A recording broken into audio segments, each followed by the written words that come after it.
Hi, my name is Julissa, a government major at UT, and today I'm going to talk to you about Johnson's 7 patterns of innovation. Johnson explains how some environments exude new ideas. These types of environments have a series of shared, reoccurring purposes and patterns. These 7 patterns occur in the natural world and can be adapted to organizations.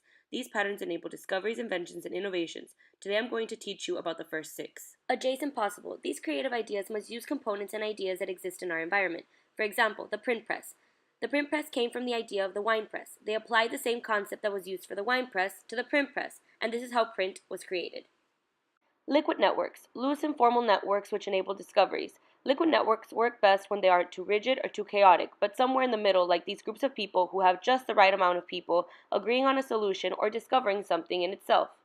Slow hunch. It can take years for a hunch to blossom into a full-blown innovation. Very important ideas take a very long time to evolve. They spend a long time in the background. It isn't until the idea has had 2 or 3 years, sometimes even more, to mature, and suddenly it becomes a useful idea. Serendipity. Making innovations partially through accident or chance. For example, the potato chip. A chef from Saratoga Springs was actually trying to make a plate of fried potato. Instead, one day a customer sent back his plate of potatoes many times and kept asking for them to be more thin and fried. The chef lost his temper and sliced the potatoes insanely thin. To the chef's surprise, the customer loved them and wanted more, and this was how the potato chip was made. Error.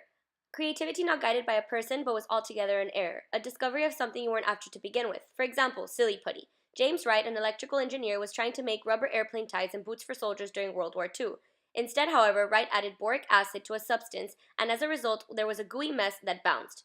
Although no one could find any real use for it, it now became a fun toy which has sold millions. And last but not least, exaptation, repurposing or hacking one innovation to make it do something else. For example, the GPS came from the first satellite named Transit. Today, now the GPS has evolved and is used for dozens of navigation applications, route finding for drivers, map making, earthquake research, and climate studies. Thank you so much, and I hope you've enjoyed this presentation.